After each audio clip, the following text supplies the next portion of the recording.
Hello everyone, how are you. I hope आपने इससे पहले वाली वीडियो में जो मैंने सॉल्यूशन डाले हैं देख लिए होंगे।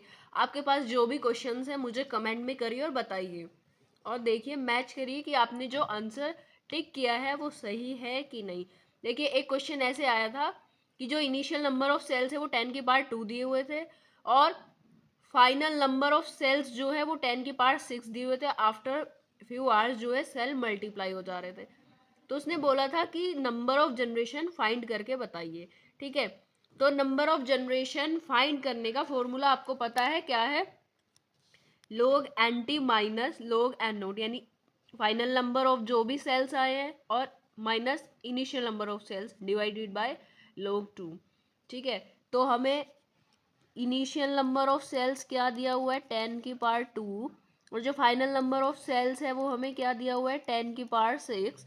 तो हम फॉर्मूले में डायरेक्ट वैल्यू पुट करना था, log 10⁻6 minus log 10⁻2 divided by log 2 की वैल्यू क्या होती है? log 2 की वैल्यू जो होती है वो होती है 0.301। तो डायरेक्ट आपको इसको सॉल्व करना था, कुछ नहीं करना था। log 10⁻6 माइनस log 10⁻2 आ जाएगा log 10⁻4 डिवाइडेड बाय 0.301, और n equals to 4 divided by 0.301, और इसको डिवाइड करेंगे, इसको डिवाइड करके देखते हैं तो क्या आएगा। तो इसको डिवाइड करने के बाद आंसर क्या आएगा 13.28। तो आप भी मैच कर लीजिएगा कि आपका यही आंसर आया है कि नहीं।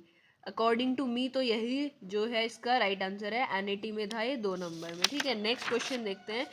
जो नेक्स्ट क्वेश्चन है वो मैच द फॉलोइंग आया था। उसका जो 3 ये है मुझे याद है और 3 का ऑप्शन भी याद है। जो एक है वो मुझे एक याद नहीं है। ठीक है, तो मैं इसी के अकॉर्डिंग आपको बता दे रही हूँ, आप मैच कर लीजिए। जो ऑप्शन बचा है उसी का ऑप्शन नहीं है तो आप वही उसका आंसर है, राइट। देखिए सबसे पहले दिया हुआ था ब्लू लेजर, और यहाँ पे ऑप्शन दिया हुआ था आई थिंक फ्लोरोसेंस स्पेक्ट्रोस्कोपी, किसके लिए? मोनोक्लोनल एंटीबॉडी डिटेक्शन के लिए। ठीक है, तो ब्लू लेजर किस में? ब्लू लेजर में ना क्या होता है, ब्लू लेजर फ्लोरोसेंस स्पेक्ट्रोस्कोपी में यूज होती है। मतलब इलेक्ट्रॉन जब एटम जब एक्साइट करते हैं तो वो ना कलर को एब्जॉर्ब करते हैं और उसी के बेसिस पे ये वर्क करती है, राइट। ठीक है, टंगस्टन फिलामेंट जो है वो इलेक्ट्रॉन माइक्रोस्कोपी में यूज होता है, और वो भी उसमें सैम में यूज होता है, राइट, स्कैनिंग इलेक्ट्रॉन माइक्रोस्कोपी में।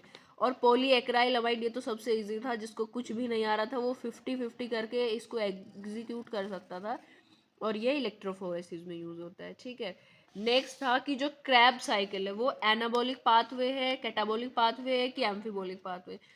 तो इसका आंसर था एम्फीबॉलिक पाथवे, यानी क्रैब साइकिल एनाबॉलिक और कैटाबॉलिक दोनों पाथवे को फॉलो करता है। ठीक है, उसके बाद एक नेक्स्ट क्वेश्चन था। नेक्स्ट क्वेश्चन में स्पेसिफिक ग्रोथ रेट दिया हुआ था। A micro organism has growth rate 0.5 are inverse, it's doubling time will be. Doubling time पूछ रहा था, सॉरी, हाँ डबलिंग टाइम पूछ रहा था। डबलिंग टाइम का फॉर्मूला आपको पता है, ये भी होता है 0.693।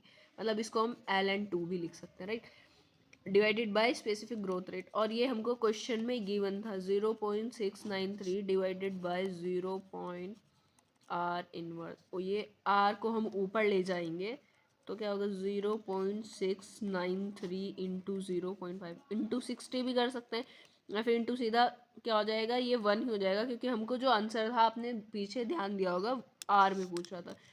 तो इसका आंसर आ जाएगा 1.38।